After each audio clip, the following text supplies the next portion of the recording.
Is it just me, or is Cyberpunk like a good old wine? The longer you wait, the better it gets. And I'm not just talking about gameplay changes and new features. It really feels like the world is getting more realistic with every patch, but maybe that's just me. Anyway, I don't want to talk about gameplay today in this video. I like to focus on HDR because, again, I have new settings for you. And no, Cyberpunk still does not support the HDR system level calibration on the Xbox Series, and I'm very sure the same counts for the PlayStation 5, so forget about this menu.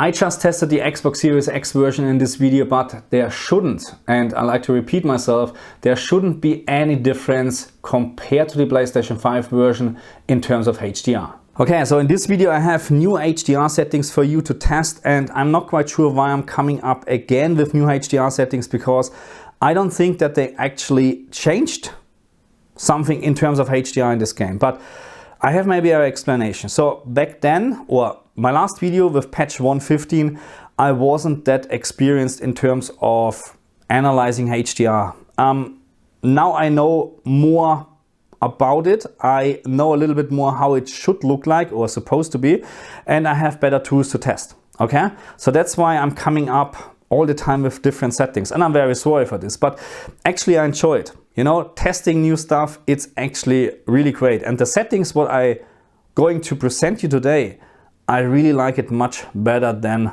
the last settings. I have different settings for HDR and for dynamic tone mapping on. So again, I am not recommending dynamic tone mapping off in this game because it just doesn't look good. In terms of Dolby Vision, on the G2 I can't recommend it at all because of the EOTF raised curve, let's say it like this, because compared to HDR10 you just have raised midtones, and this game has already some sort of raised midtones, so in combination with Dolby Vision it doesn't look good at all, in my opinion.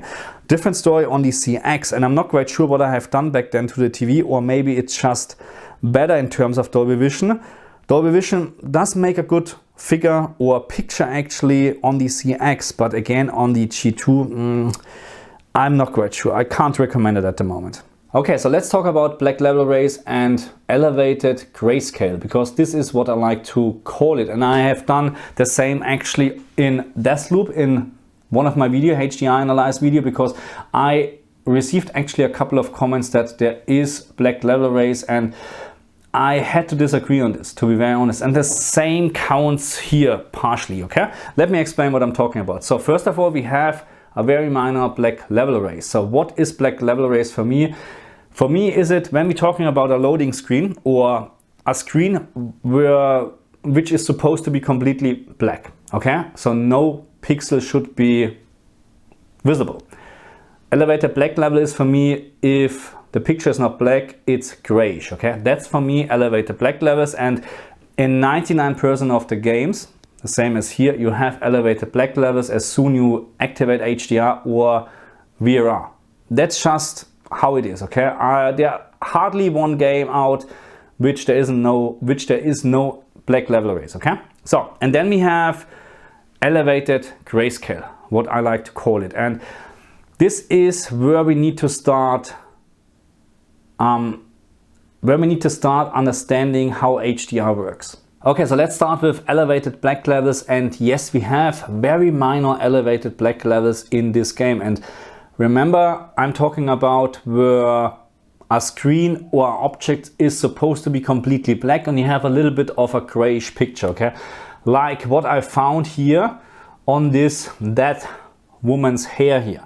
There is zero details when you zoom in, when you analyze this, and I found very minor black level rays. So this is actually very easy fixable. So what you can do is step number one, you can actually decrease your brightness if you want from 50 to 49 and it's gone, okay? So perfect OLED black back. Or, and this is my recommendation actually, you go into the game optimizer and you change the fine-tune dark area setting.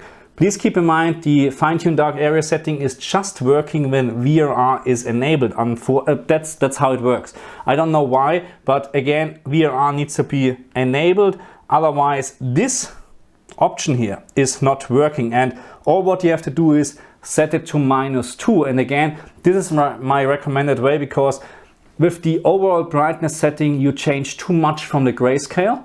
You know, you decrease too much from the grayscale. With the fine-tuned dark area setting, it's really just changing the lower end from the grayscale, which is much better in terms of the overall picture brightness. And now let's talk about the elevated grayscale in this game. And yes, I agree, it does look off sometimes, but on the other hand, it also looks very fantastic from time to time. Okay, so let me show you what I'm talking about. And please keep in mind that right now I have terrible settings. Okay, the tone mapping midpoint is set to 3, which is terrible wrong, but just to show you what I'm talking about and to make it a little bit easier for the camera. So here at this object or texture in the background here, this is a very dark corner. Okay, very, very dark, but I can see right now actually details from the wallpaper or whatever this is. So this is great, and this is exactly what I like to see from HDR. Not just specular highlights like this, which is crazy bright, and when you go closer you can also see very fine details here. This is HDR, not just specular highlights, very bright specular highlights, now also very fine details in darker areas like this here. And my camera most likely can't catch this, but believe me, there are many details in dark areas or on the walls or on the floor, like here where the light is around this. I can actually see a lot of textures from the carpet or whatever this is. And the thing is, here's the light, I can see more details here, and further away I can see less details. So that means actually this is how it should look like in real as well. You have of course more details where the light is and then less details where no light is. So again, in my opinion, HDR, this is one of the best HDR implementation in a game. Okay, so let's just quickly talk about the HDR settings in the game, and there is no difference to previous versions like patch 1.15. We have still the maximum brightness setting, we have the tone mapping midpoint setting and paper white setting. So maximum brightness is the maximum peak brightness from your TV, and in this case 1000 because it's the LG G2. Paper white setting is really just changing the user interface brightness, so that's why I keep it at 100, because yeah, that's enough brightness for me. Tone mapping midpoint is not really changing the maximum peak brightness, very minor. Or let me explain like this: if you use 3 and then you use 0, there's a very minor difference in terms of the maximum peak brightness, but 0 and 3 of course is completely wrong. I have actually 2 different settings for you today, or actually 3 different settings if we count Dolby Vision as well, but again, I would not recommend Dolby Vision on the G2.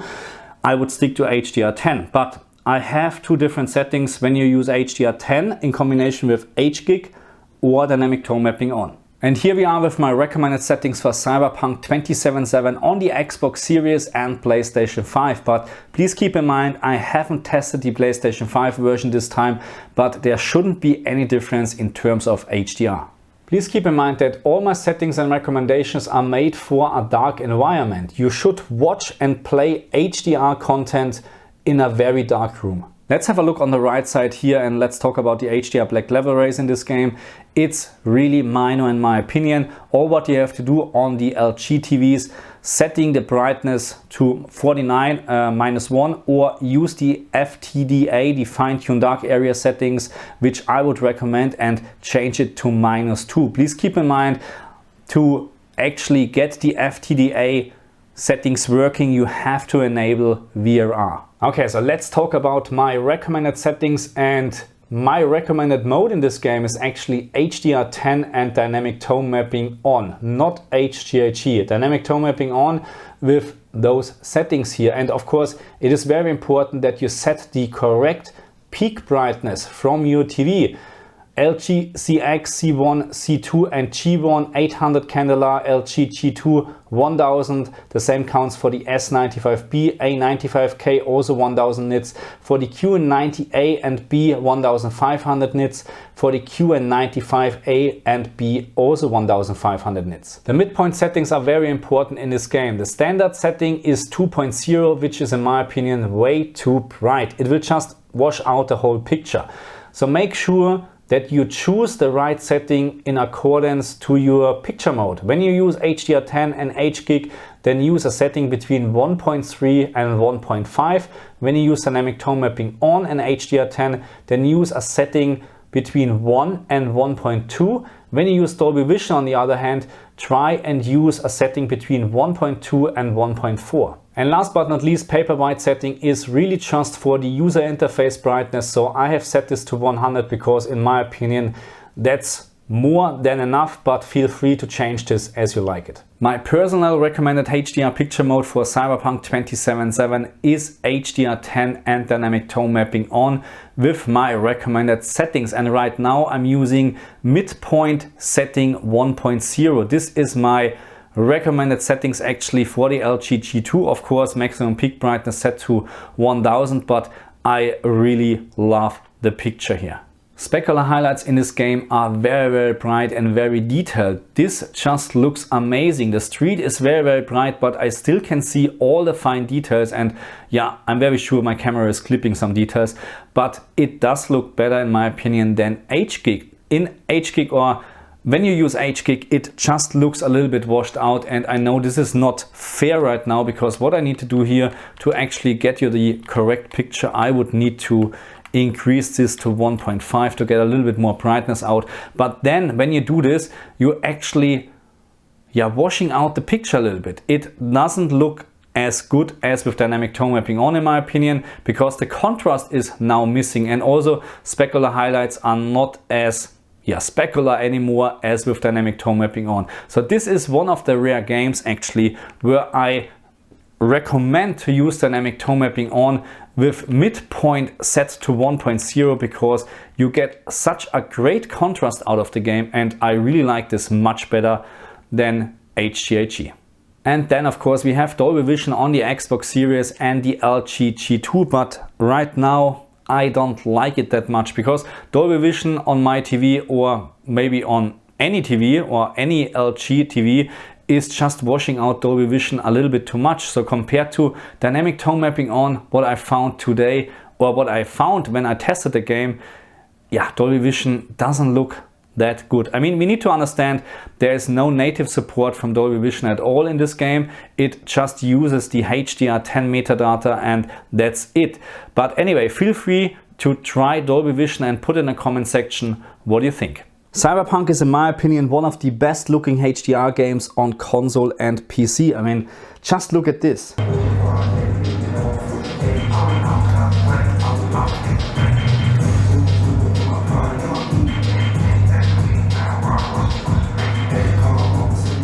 Let's get back to this.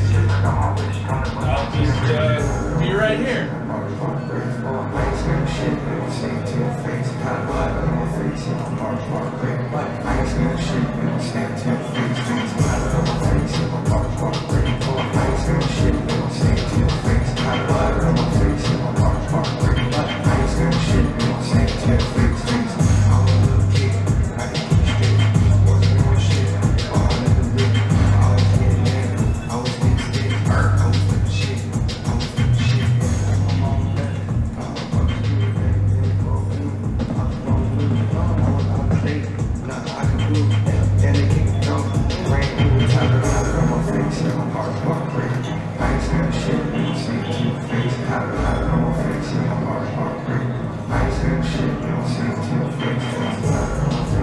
Okay my friends, so that's it for this video. I say thank you very much for watching me, and if you're new to my channel, you know the drill, please like, share and subscribe. I'll see you guys next time. Bye.